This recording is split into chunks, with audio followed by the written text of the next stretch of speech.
Welcome into the PHNX Suns VIP Lounge, brought to you by our friends at the DraftKings Sportsbook app, America's top-rated sportsbook app. Don't forget to subscribe wherever you get your podcasts and leave us a 5-star review.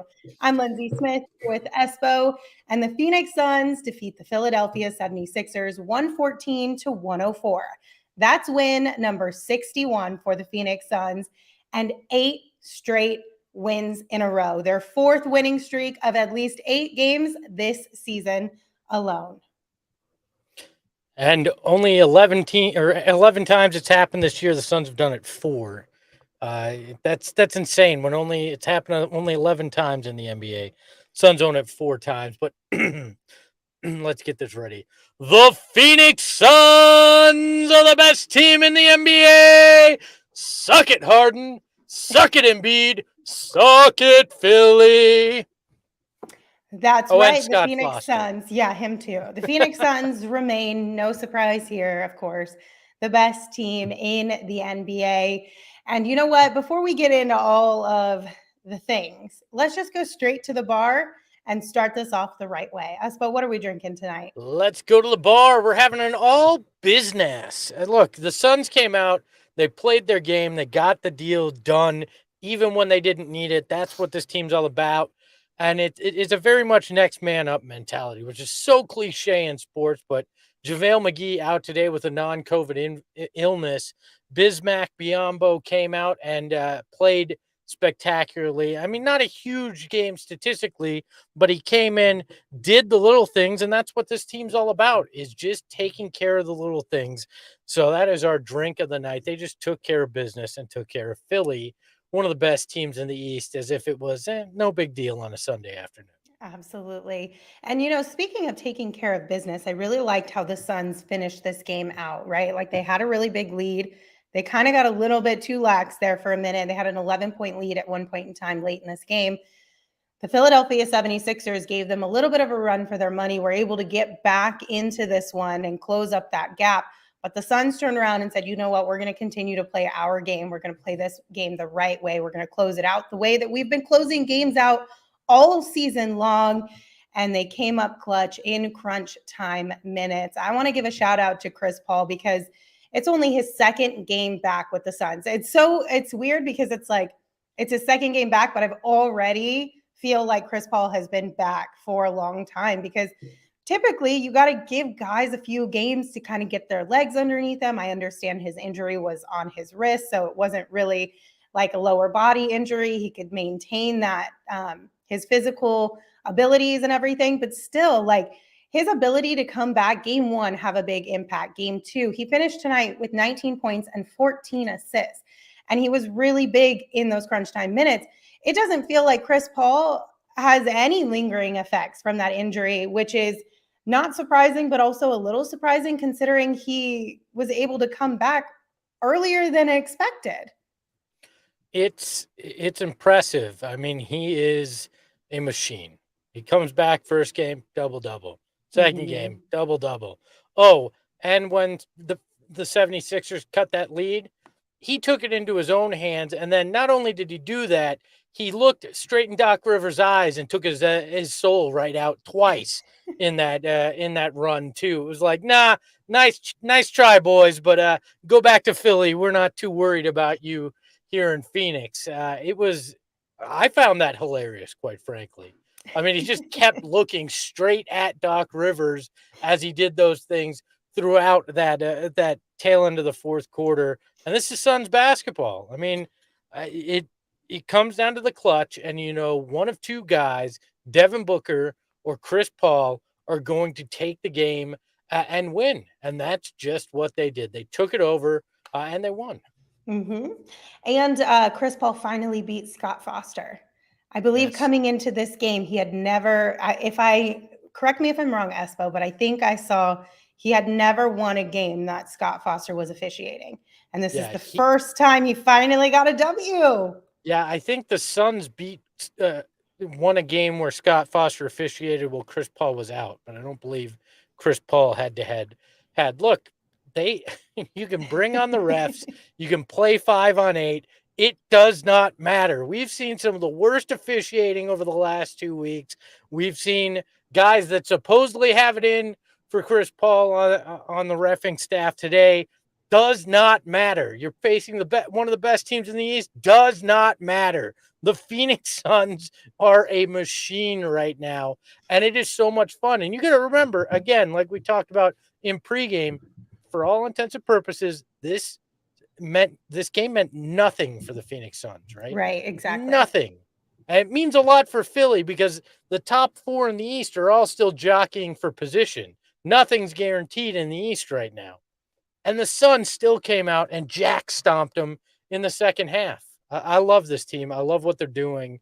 And look, yeah, could they have cleaned up a little bit of things defensively in that first half of the game? Sure. But you know what they did in the second half? They cleaned up things defensively and they took care of business. Right, exactly. And that's one thing that we've been talking a lot about this team all season long, is that they can afford to go into the second half in a deficit, right? They can be down in the second half and still figure out how to make those changes, make them well, and win a game against some of the top teams in the league. That's a skill set that this team has mastered. And whether or not we like it, because sometimes it gives us a little bit of anxiety, I think we can all find a little bit of comfort in the fact that, like, the record proves that they're pretty good at it. You know what I mean? Like, they're going to figure it out. They're going to put their head down. They're going to go to work, and they're going to end up with a W majority of the time. And that's something that we are not used to in these parts, but you love to see it.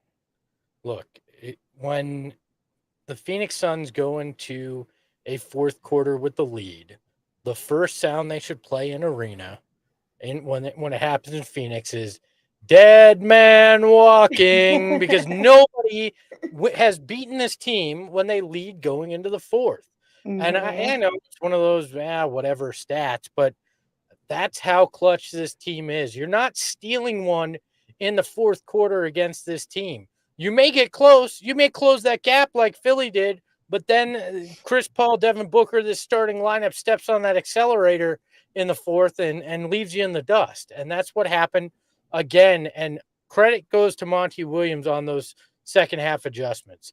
They looked at what happened in the first half. They went in the locker room and they said, here's the issues we're seeing right now. These are the things that should not be happening, in particular on the defensive end of the ball. And they cleaned up every single one of those in the second half, with the exception of that mental lapse there in the fourth for a few minutes. Absolutely. All right. We don't want to bury the lead too far down. Let's talk about the man of the hour, Devin Booker. He came out on one tonight. So he tied a season high 22 points in the first quarter. The season high, or tied the season high for most points in a quarter in that first quarter with 22. He finished with 35 points tonight. He also had 2 rebounds and 2 assists, and he was 3 of 5 from deep. Devin Booker the tear he has been on as of late has been so much fun to watch. And I also really appreciate that he was able to have the type of performances that he had tonight, and then on Thursday night as well in Denver, against 2 guys who have been in that MVP conversation pretty much all season long, right? Jokic and Embiid have been at the top of that list, or within 1, 2, 3 of that list pretty much all season long. And finally, when it really gets down to the nitty gritty, right? We talked about recency bias. That's what matters the most here come voting time, which is right around the corner before these awards. He put up huge performances against both of them. And I think that begs the question once again that we've all been asking. So why isn't he in the conversation more than what he is currently? And are we going to start seeing a little bit of a change? Like, we have seen a shift over the last 48 hours, more conversations about Devin as a legit MVP candidate.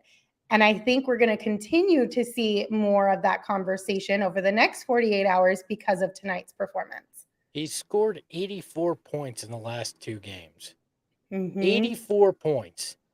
It needs to push him into the discussion. And talking heads love sexy stats. They got it. They got a highlight tonight or this afternoon that is one that they can show on loop, where he gets that end one in the mid range, and it winds up on his back in the Devin Booker pose, which nobody can deny that that's the Devin Booker pose. Yeah.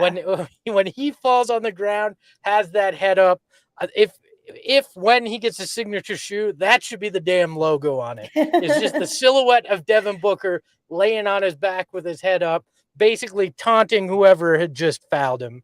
That's the kind of highlight that you can put out there, and you go, this is the kind of thing this guy does. He's hunting in the mid range. He's getting these end ones. He's getting foul calls on that play where he gets the defender on his backside and gets the foul. Like that's something that they can latch on to and showcase. They can talk about the gaudy points the last few games. He will be part of the discussion because now all of a sudden he's prime time ready for these networks because it leads to interesting topics. It creates controversy. That's what ESPN and FS1, that's what they want. That's why everything's a debate show and everything's a hot take. And this now gives the opportunity for them to use that as a hot take. Like, I changed my mind. Devin Booker's come on the scene, and what he's done in the last two games, it'll be some backhanded compliment as to why now he's part of the MVP discussion when, he's just doing what he's done all year. That's the thing. Yeah. Brian in the chat said, I'm assuming this was a post-game interview with Chris Paul, said when they asked Chris Paul about Devin for MVP, Chris just said, quote, watch the games. And I'm on board. Like, we've got a handful of games left here at the back half, or just the stretch run of the season, really. Just watch these, 7 games that are remaining. Just watch all 7 of them. And then you can formulate an opinion based on that. Also, go back and watch this afternoon's game and Thursday's game too. Start there. A solid 10, right? Or 9. But let's start there and then continue to watch for the remainder of the season. And then let us know what you think. Look, everybody loves binge watching, right? Exactly. So all these national guys should binge all the games that have happened, right? The 74 before the next one. Binge watch that. And you'll learn why Devin Booker always should have been part of the conversation and you just missed the boat. We've been here a while. It's nice to have you finally make it. Let's have the conversation and the discussion that should have been had for months now. Right? Like we've been trying to throw the life raft out to you, right? For a really long time now. Just grab onto it. Let us reel you into safety. Let us reel you into this comfortable area where we all get to hang out night in and night out. You're welcome. Like, you're welcome to join us. Look, the bandwagon's big.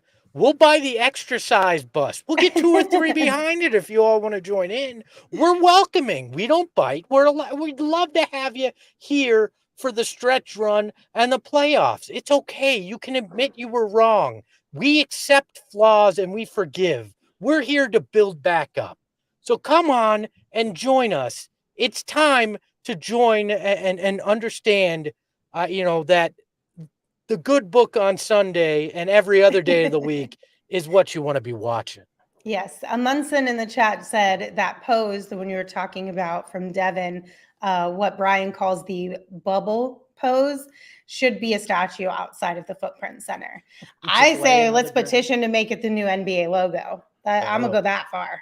Lindsey going big time. I'll take, you know what, if they win this year, put that statue out there and then put one of Chris Paul and Monty Williams near there as well. And then the bench, just give them all a trophy, some flowers, a statue. I don't care. They deserve it all right now. That's why it's been so fun, is because this team just knows what they're doing. Okay. I think we should share something here, Lindsey. Yes, and then remind me I have a question after that. Let's share I'll remind you. Oh, look at that. New merch in the PHNX locker right now, the MVP 1 shirt. Go get it. You know you want to wear this. You know you want to point to this. We're chanting it in the arena already. You might as well rep it day in, day out. Go out there and get it. We'll put the link in the chat as well. These are hot off the presses. And, I already put one in my cart. I'm buying one. Yeah, I buy our shirts, and I'm excited to see each and every one of you out there repping this. Devin deserves it. If the national Mhm. media, the national people aren't going to give attention, we should. We should do it, and we should do it proud. And I'll be wearing this one throughout the playoffs on the shows and when we're out there on location because Devin deserves all the support Phoenix can give him. Screw the national media. We'll make it a conversation topic here and anywhere we go. We'll rock in that. Yeah, he's our MVP. So regardless of what happens at the end of this regular season with that voting, we all know deep down in our hearts, Devin Booker not only deserves it, but he's our MVP here in Phoenix. So those shirts are pretty awesome. Be sure to check them out again. That's phnxlocker.com. Or if you become a gophnx.com member, you can also grab that shirt for free, depending on which package you choose as a membership. So you can get basically the best of both worlds, access to Gerald Bourguet's sweet content and all of his articles, as well as articles of any other team in the Valley that you may be a fan of as well. That's gophnx.com to become a member today, and you can grab that sweet shirt for free. You had a question, Lindsey. I rudely Yeah. interrupted you because I was so excited to show everybody that shirt, the MVP one shirt. What was your question? I'm really glad that you reminded me because I had already forgotten. So this is we're off to a great start. If I'm not trying to get too far ahead of myself, but I just want to know what your thoughts are on this. If the Suns go all the way this year, they win the chip. Do you do something special to memorialize this team as a whole? Do you throw all of them in the Ring of Honor? Do they get not just a banner? Because I get that, but that's like normal. But because this would be the first one, do you do something for the team as a whole, every single character on it? Lindsey, ask me in the third week of June, and I will give you an answer. But I know the basketball gods well. Oh, I know them well. And I shall not smite the basketball gods by asking this question and tempting fate. I'll have a great answer for you in June. But right now, I am not comfortable answering that question, having lived in Phoenix for as long as I have. I get that. I get that. Be honest with me. When Chris Paul slipped and fell on his wrists there later in the game, I couldn't have been the only one that went, oh shit, like, oh crap, here we go. Like, I'm not doing anything to piss off the basketball gods. Not a damn thing. We can talk about that weeks and months down the line, and I'll have artwork written for you. I'll do whatever drawn for you. I'll have plans. I'll tell you exactly where you can put whatever I'm thinking, but not until that's locked down. Just not happening. Fine. I guess we shouldn't have that conversation just yet. I'm just curious because I feel like the answer is yes, but we won't go too in depth with that. Lindsey, stop it. Okay, Stop it. I don't want sorry. anybody going back and looking at the show and going, this was the moment. It's This Lindsay's is what fault. did She it. did it. Burn the beanie. We don't need that kind of heat, Lindsey. I mean, listen, we're not the only ones. We're not the only ones who are talking about this. Everyone, I feel like it might be in the privacy of their own homes with their loved ones, but everyone's talking about it to some extent. But we will move on. Gods can hear us. Don't even think. Don't think. Dear basketball gods, no, thank you for everything you have given to us thus far. We appreciate it and are forever grateful for you. Here are all the flowers, basketball gods. Here are all of your the flowers. Every last one. Yes, Brian. And Brian in the chat says, we don't talk about Bruno, quote, dash Espo. Yeah, I know that song real well. And we don't talk about the championship, the parades, or the rings until they happen here in Phoenix. They're worse than Bruno, all right? We don't, and we no talk about that until we get all right, fine. We'll move on. Let's go ahead and name our draft king of the game. Espo, you picked our king of the game tonight, so you do the honors. Oh, Mr. Scott Foster. He in honor of the Oscars, he badly wanted to get some screen time today. And did he do it? 40 fouls, 43 free throws, and he got himself, I think I calculated about 15 minutes of screen time tonight. So congratulations, Scott Foster. You got your 15 minutes, but we got the W. So Hoy hoy to you, sir. All right. I felt like every time I looked up from taking my notes or tweeting, I saw Scott Foster leaning in and going, "Yeah, that'll be a non-contact foul. The ball go over there." Like he was on camera way too much, was making his usual crappy calls, and you know what? Crown placement on Scott Foster is never good, but Shane did what he could to make that man not look like a monster. So Yeah, shout out to you, Shane. You did a really good job on that crown placement. Made us all feel like maybe he could be one of us, but we all know better than that. We all know he's better not. than that. He's a lizard person. We know it. Oh my gosh, that's hilarious. All right, we're going to take a quick break because I'm going to tell all of the college basketball fans out there to join the action on the court during the biggest tournament of the year with DraftKings Sportsbook. Turn your team's victory into your own big win. New customers can bet just $5 on any team to win and get $200 in free bets if they do. It is that simple. If they win, you win. DraftKings Sportsbook customers can also bet on college hoops with same game parlays. So as we know, you combine multiple bets from the same game for a bigger payout, and the more legs you add, the more money you can win. DraftKings is safe, secure, and reliable. Best of all, you can deposit and withdraw your cash whenever you want. So download the DraftKings Sportsbook app right now. Use promo code PHNX, bet $5 on any college hoops team to win, and get $200 in free bets if they do. That's promo code PHNX this week at DraftKings Sportsbook.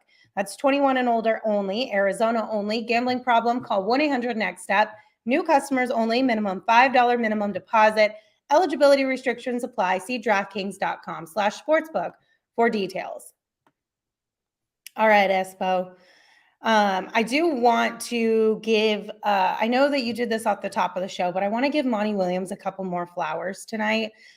Just because. Can I say go one ahead. thing, Lindsey?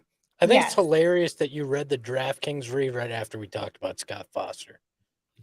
Oh, the timing. Look Anyways, at that.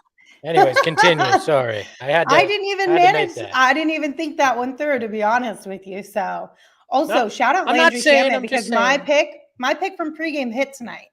It did. Landry Shamet came through. I had the over on 1.5 threes, and he had 3 of them tonight. Did so. Shane tell you to take that, or was that a Lindsey Smith special? No, that was a legitimate Lindsey Smith pick. This is the first time I think I've ever picked a winner on this show. Oh, I don't know how to pick bets. I let Shane do it, and then you do it, and you show us all up. I see how it is. Well, because that's the first time I've ever picked one on my own that won. I've won a couple that Shane has told me to take, but none that I've chosen on my own just I'm pretty yet. sure Saul hit too, so let's give Saul his flowers. Did Saul's hit? Well. I think Congrats, so. Saul. Good job. Right. What was his bet? I don't remember. It was over 14.5 for Chris Paul, points-wise. Oh, well, yeah, then his hit too, because he finished with 19 points tonight. So I went bust. Positive. So that's what happened with me, but that's all right. Yeah, it's okay, Espo. You can't win them all. I feel you. Or most and then Brian in the chat said, can I ask for a single flower for Jay keeping his cool after a BS foul on Embiid? He sat down, meditated mid-court. Yes. Jake Crowder gets a flower too. He hit a big bucket late in the game too. That pretty much was the nail in the coffin for this team. So, Jay, will you accept this rose?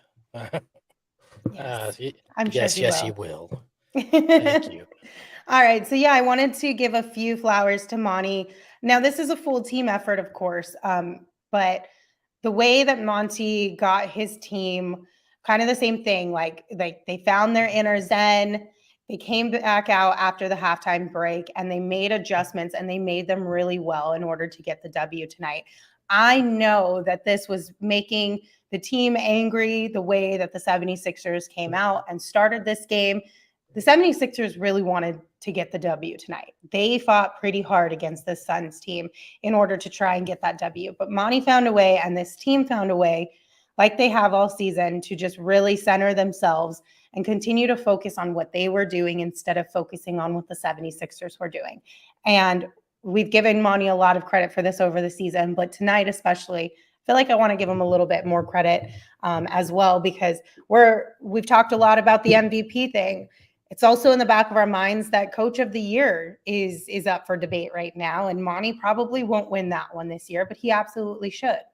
He better, because If not, that means our boy there, DeAndre Ayton's going to have to go live on Mars. I think is what he said after yesterday's practice, or that if he didn't win, he was going to Mars. So crap, that sucks. He just starts playing to his peak level, and then he's going to be in Mars. Because I agree with you.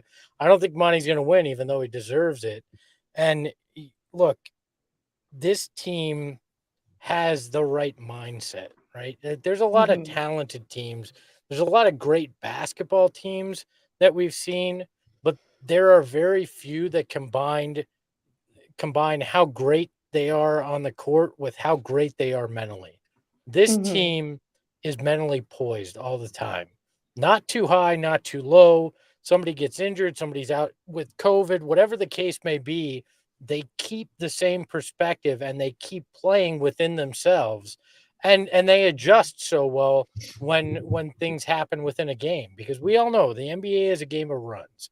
A team may go up big, that gap's gonna close at some point, right? We saw it both for the Suns having trailed by 15 in that second quarter, and then the Suns being up 11, and the six in the fourth, and the Sixers closing that gap. But what you see the Suns do is they never seem to waver in those moments. They Mhm. understand that this is just part of the game, and we're better both mentally and physically to go out there and take care of business. And then they do. They just go out and they execute.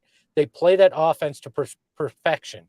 There was that play where Chris Paul hit DeAndre Ayton in the post late in the game, and where a lot of guys would just try to make that shot or post up. He saw and made the extra pass to Jay Crowder in the corner to hit that wide open three and basically end it, right? That's how this team is mentally. They know that extra pass can make the difference. The good shot sometimes isn't as good as the great shot you can find your teammate for. And they keep playing like that, even if things get chaotic. That's what's so good about this Suns team. They do it on both ends of the court. And you're right. It's a mentality, and that 100% speaks to what Monty Williams does as a coach and how he prepares these guys game in and game out. Absolutely. And the fact that they're all bought in too, it's just this season has been so much fun to watch. And I am just so thankful that we all get to be here to enjoy this and that our time in the sun has finally come. Like it really has. Like it's just so incredible how quickly this team turned things around. And the best part of it for me is that one, Devin is here, and two, it's homegrown, right? Like they didn't have to trade. I mean, we traded for Chris Paul, who is a superstar, of course, but we didn't have to sell the farm for somebody to come in and that person be the only reason why this team has turned things around. Chris Paul has had a huge impact on this team, and he's been really huge in the growth and development of the younger guys on this team. All credit where credit is due to Chris Paul, but they've all done it collectively as a whole. You know what I mean? Chris Paul has sacrificed for this team since coming here as well. And just to see Devin continue to grow and thrive and finally be on a winning team is so much fun. To see DeAndre and continue to grow, Mikal, the rest of every single one of them. It's been so much fun. It's really enjoyable the way that the Suns have been able to do this. Well, and I think there's some revisionist history too. I'm not referring to you. I know you know this, but when you look at the national conversation with, oh, CP3 came here and everything changed, right? Well, CP3 doesn't come here without Booker, and he's talked about that. He wanted to Mhm. come to Phoenix because of Devin Booker, the relationship they had built, what he had seen from the guys. So that's one. But two, and I was one of the people in this camp, admittedly, his contract was viewed as an albatross, one that might not even be able to be moved. And he came in as a depreciating asset. People went, he was really good in OKC, but we saw what happened in Houston. Is he really the same guy?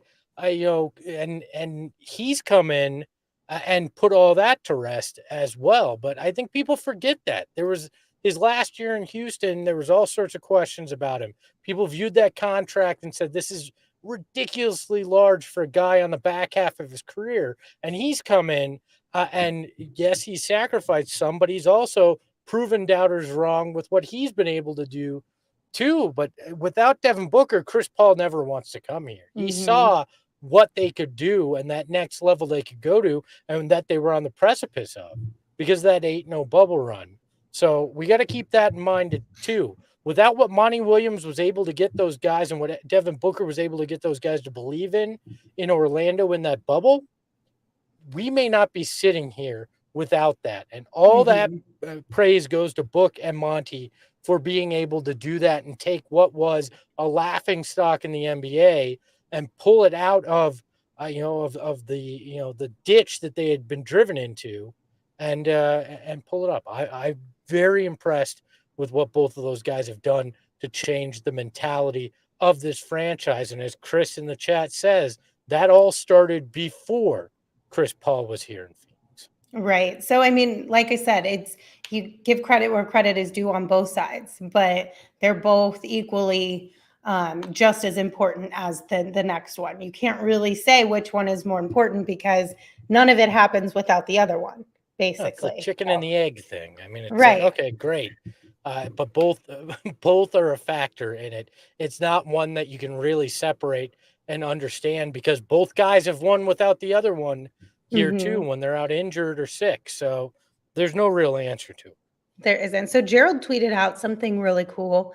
The Suns, who have won 81% of their games, could go 2-5 the rest of the way and still set the single season franchise record for wins. Just incredible. And then superfan_K on Twitter responded to him, said, I can assure you they ain't going 2-5. And Matt Peterson, who we talked about in the pregame show, said the worst 7-game stretch for Phoenix this season was 4-3. So which, keep that in mind. 4-3 is the worst 7-game stretch, right? They have never lost 4 games in a 7-game stretch. What's the playoffs? A bunch of 7-game series. Start doing the math there. You'll understand what I'm getting at. It's going to be very tough to beat this Phoenix Suns team in a 7-game series, whoever you are. That's a really good way to look at that, Espo. My math wasn't mathing in that way, to be honest with you. But that's incredible when you think about it in that regard. I mean, of course, different teams each time, but we've seen throughout the season how this team adjusts months later to a team that they maybe lost to early on. Like we've seen it a handful of times, pretty much. Well, we know they've beaten every team in the association this season. And so therefore, any team that they've lost to, they've come back and they've beaten them. Or they beat them the first time around and lost to them a second time around. And who knows what the reasoning for that is. We just would have to look at each game individually.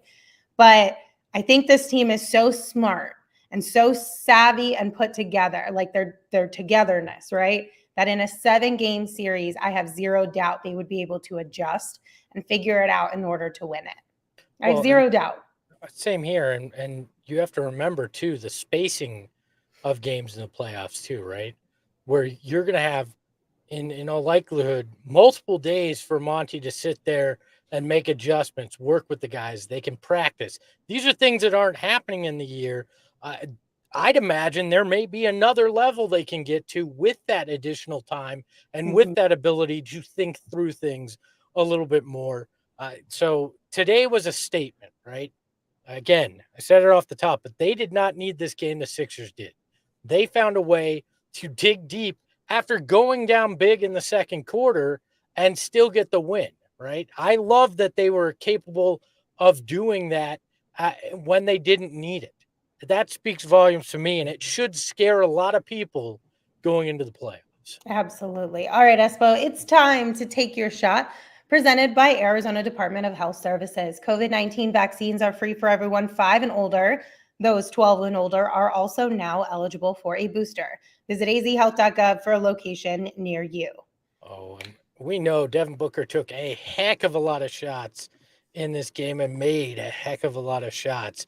And one in particular is my shot of the game. When you look at this is the Devin Booker end one play where he gets Danny Green on his backside. And then Danny Green comes around him and hacks him. Let's watch it one more time here as Booker at the top of the key drives and gets a Bismack pick, backs on Danny Green, and then gets fouled. And he winds up in that Booker bubble pose where he's on his back head up. That end one was a big, basically nail in the coffin turning point in this game.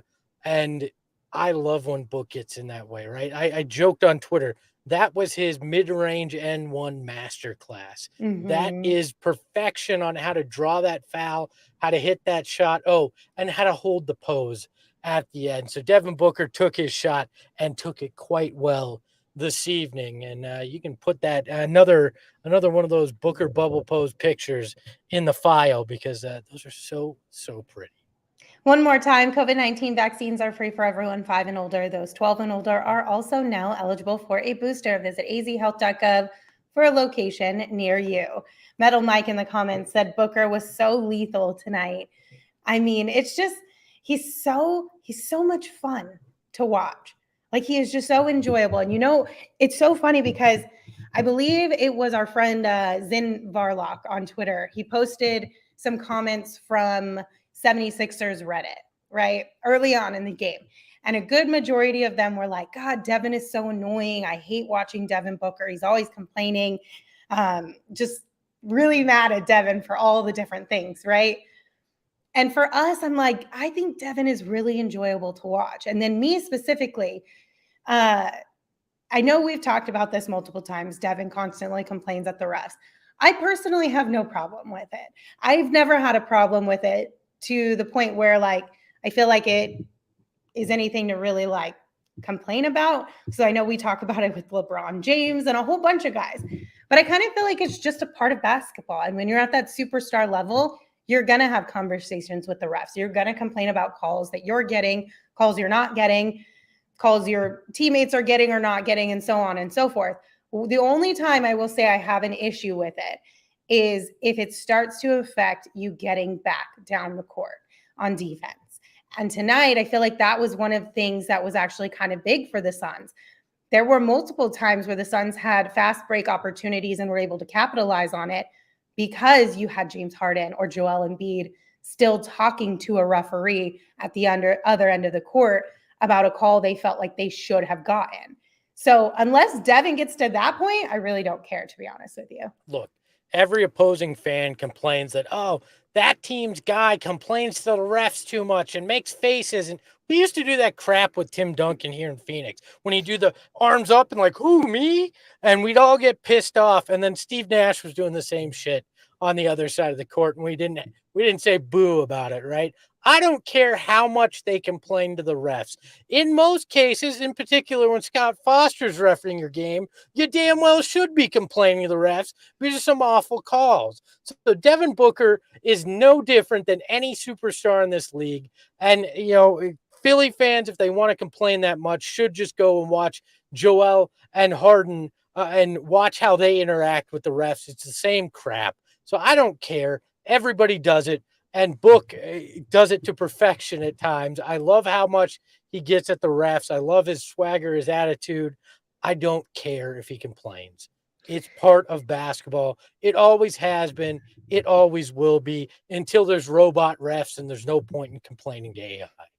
I mean, even then, I'm sure they're still going to complain. Let's be honest. But I just always think it's so funny when I don't know, just overall, I'm not picking sides here by any means. It's just something, an observation that I've noticed.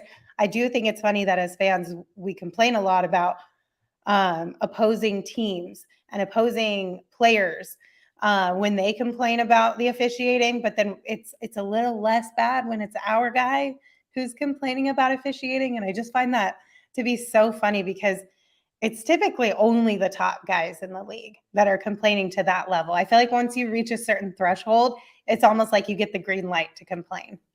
Look, let's be honest. If refs or if the game was called based on how a player reacted to a foul being called and they'd overturn it if a player made a face, there'd never be a foul called in the NBA. Very rarely do you ever see a guy go, yeah, I actually got him. No, usually it's, huh? Me? I didn't touch him. And then you watch it and it's like a total hack job. And it's like, oh, okay, yeah, you didn't touch him, sure. Like, it's just part of the game. It's fine. Although the refs did screw Devin. He blocked James Harden. And I will argue with anybody that wants to say otherwise. He blocked James Harden. I just wish Monty had used his challenge on it to get Devin that block. So Monica brings up a good point that I feel like I want to kind of talk about a little bit more around the subject. She said the thing is the refs are annoyed by him, which results in no superstar calls for him. And he also fouls out a lot. So Sam Cooper on Twitter had quote tweeted something to do with fouls that Gerald had sent out earlier today. And so Gerald had said 13 first quarter points for Devin Booker, and he's chirping in the direction of the Sixers bench. To which Sam Cooper quote tweeted and said, humility gets you nowhere. We see the respect level. Embrace the chirp. And I know that tweet was more so towards the bench or the fans, but I can see it with the officials as well, right? Like Devin did spend a good amount of his career kind of taking the high road, not talking trash to the extent that he does now, not arguing with the officials to the extent that he does now, and he still doesn't get the respect. So I think at some point in time, Devin, it's probably going to switch, if it hasn't already, where he's like, I've tried both routes. Now I'm just going to do what the superstars do, and eventually, hopefully, the respect will come. Hopefully, the calls will come. And I think down the line, hopefully they will. But I mean, I don't know. You're not going to tell me that referees don't get annoyed with LeBron constantly complaining or with James Harden constantly complaining. I don't know. I'm having a hard time wrapping my brain around that one. The superstar call thing isn't because he's complaining. There's again, like the national perception, he's not there yet. For some reason, the group think hasn't gotten to the point where they recognize Devin Booker as a star, and that's fine. But he also, like that clip we showed, gets some favorable treatment, right? Mm-hmm. Because he backs into Danny Green. He works his way. He created that foul, right? He found a way to make the foul happen. He went to the free throw line 5 times today. Not a lot, but then again, it was only 3 times fewer than James Harden, whose game is all predicated on trying to draw fouls in this league. Book doesn't go to the bucket a lot, right? It's a lot of mid-range. It's a lot of deep shots. That's part of why he doesn't get a lot of calls, because he's not a guy that's driving to the hoop a lot and forcing contact, which is fine. I don't have a problem with it until it's egregious. And I didn't feel like tonight it was egregious. He got his calls. And it's not because he's complaining that he's not getting calls. There's just other factors to it, and you got to keep that in mind. Yeah, I don't know. I just kind of feel like I don't fully buy into that's the only reason. It could potentially play a factor, but I'm not sure that I'm fully bought into it. But regardless of what I think, hopefully things turn around and Devin starts getting more superstar calls.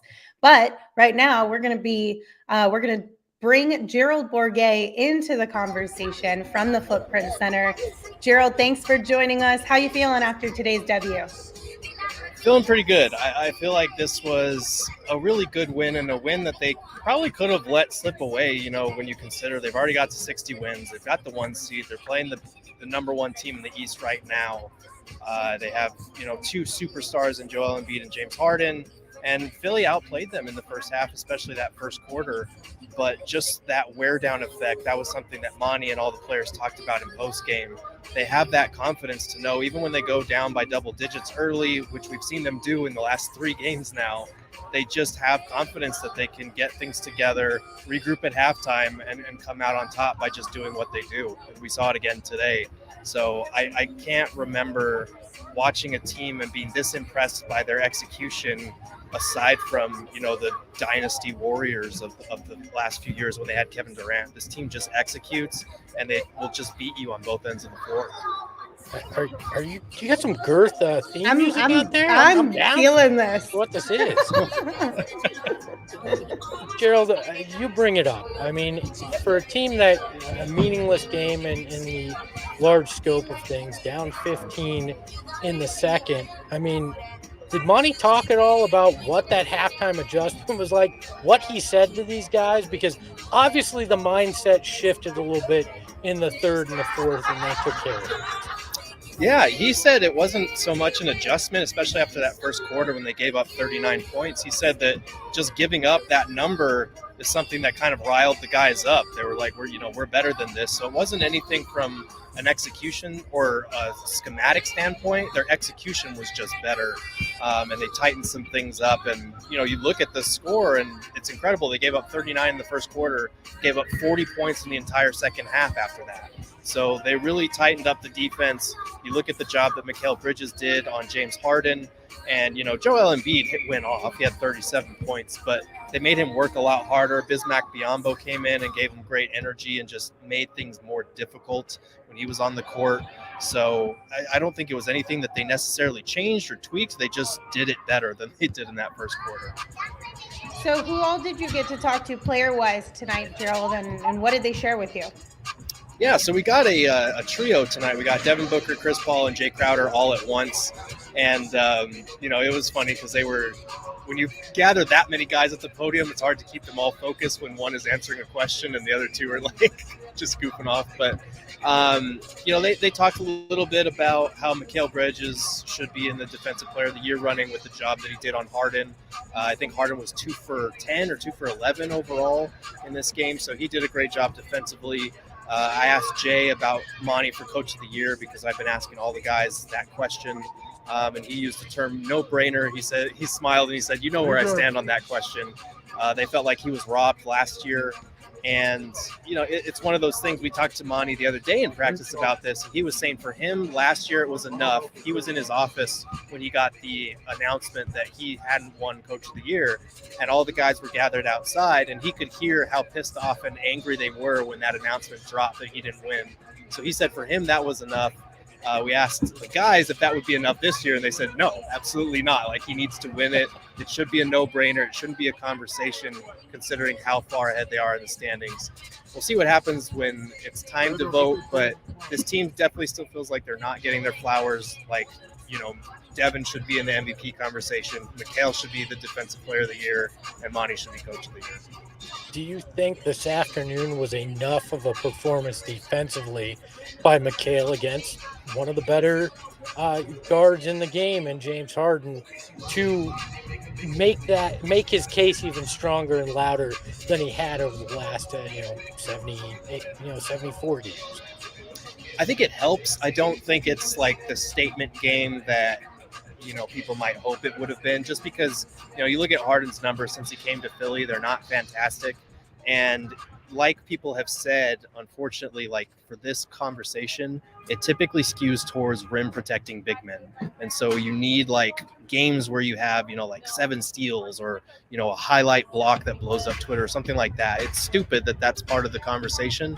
But for Defensive Player of the Year, there is no like metric that you can look to that measures defensive impact. There are a bunch of them, but no kind of catch-all. And so it's hard to measure the impact of a guy like Mikal Bridges without actually doing the homework. And unfortunately, a lot of NBA voters and people talking about this don't do their homework. They don't see the way that Mikal Bridges slides all over the floor and guards positions 1 through 4, takes the best defensive assignment on the wing or on the perimeter on a night-to-night basis. I feel like this is one that it's going to be an interesting conversation because Rudy Gobert is still, metric-wise way up there. Draymond Green has been great. But do we get a Shane appearance for Shane was dancing. I had to let the people see Shane. Espo, dancing. you have no idea how much. Well, I've been thinking about doing that for like the last 2 minutes. He's been dancing the entire time. Shane I has had been to do it. jamming I out apologize, since you Gerald. got here, Gerald, because you've got some great tunes in the background, and it's been Oh, is so that hard. what? Okay. It's been so hard not to just bop along to the music. But we apologize for interrupting you. Please continue. No, it's fine. I was just saying Rudy Gobert, he's still up there. Draymond Green missed too much time now, but Giannis is still a defensive beast. So, like, metric-wise, I'm going to dive into the numbers when I write about this, but I don't think Mikal Bridges is as high up at the top compared to some of those rim-protecting bigs, but if you just by the eye test, like Mikal Bridges should be the front runner for this award. That feels like that's the problem here with the Suns, though. The eye test isn't as popular as it once was, and this team is very much an eye test kind of team. Right? They're not overly dominant in any one particular way, but when you put it all together and you watch it, you can't deny what Mikal Bridges means. You can't deny what Devin Booker means. But, this counting stat or this advanced metric doesn't showcase it as well. You would think that one number that's so much better than everybody else's, 61, would be the thing that mattered more, but it doesn't right now, and that's the tough thing through this. Yeah, it's hard because it's nothing against the advanced metrics. Like I use them all the time, and they are a good thing to measure things by. And in basketball analysis, that's what people don't get is you need both. Yes. You need the eye test to back up what the numbers say. You need the numbers to back up what you're seeing on the court. And unfortunately, because the Suns are so good and so balanced and have so much depth, and they have Chris Paul out there, and Devin Booker doesn't get a ton of rebounds, some of those advanced metrics just don't skew in his favor. And they kind of underrate the impact that these guys have, how good they are. We've seen, even tonight, we saw what happened the first 12 minutes. Suns were down by 2. Devin Booker goes out, and suddenly the Sixers go on a 12-0 run without him. Like, we've seen this happen a couple of times. It's just the numbers are never going to back up that Booker is so valuable to this team because the Suns' bench is so good, and their bench does what their starting unit does to other teams. So it's tough. I think if you transported this team to like the 2000s with all the stats the same, like Devin Booker would be the MVP frontrunner, and we wouldn't even be having this conversation. But game has changed. It has evolved for the better. It's just one of those things where we're going to see if Book continues on this torrid pace that he's on, and the Suns win like 66 to 68 games, he will have a very, very, very strong case. He already has a case, but he has a chance to make it a very strong one. Look, I think you bring up an interesting point too, because it is very much the marriage of the eye test and the advanced metrics, right? I don't think James Jones gets enough credit for being able to marry those two as well as he has. He obviously understands the new approach to the game and the analytics. They take that seriously, but he also understands the importance of chemistry and what it takes to win a championship that way as well, and put together what seems like one of the better balances we've seen when it comes to those two things with this team. I think that's underrated. It's incredible. I've never seen a team, like I said, here in Phoenix that executes as well on both ends as these Suns do. But I've also never seen a team navigate that line so well between, most of these guys are 25, 26-year-old kids having fun and knowing how to lock in. Like, this group just has so much fun together. Their chemistry extends beyond the court. You see it in everything from their interviews together to their pregame shenanigans in the tunnel to just the way they interact with each other at practice. This is a group that genuinely enjoys being around each other, even when they're not playing basketball. So that, you can't put a price on that, and just how much it factors into their chemistry, to their togetherness, to their ability to hold each other accountable. Like, that's a huge thing when you're able, I think it was DA saying it the other day, sometimes it'd be easy to get upset when somebody's screaming at you or when someone's telling you you're doing this wrong. But because they view each other as brothers, when you're telling somebody that, that it's coming from a place of respect. You're not disrespecting your brother. You're trying to lift them up, and it's all in the service of getting W's. So this group is just incredible in that way. And James Jones has found some really good individuals that come together to be this incredible collective that we see on a night-to-night basis. Gerald, how much fun are you having right now? I have never had this much fun covering the beat, and last year was an absolute blast. Like, this team is it's a joy to cover as a journalist. It's a joy to cover as just a human being who enjoys being around positive people who like winning. Like, I couldn't have asked for more from this group this season, and my expectations were already high heading into the year. Did you see? Go ahead, Espo. Just to say, Gerald, do you like New Mexico green chili or the Suns team more? We got to put it to the test. That's mean. If we could all just have a meal of green chili with the team, that'd probably be a perfect marriage in my mind. But you're not going to give me now. That is the most Gerald answer ever, and I appreciate it, sir. So we just dropped a link in our chat to the new merch that we just dropped. Gerald, I know you saw it, the MVP one shirt. What do you think about it?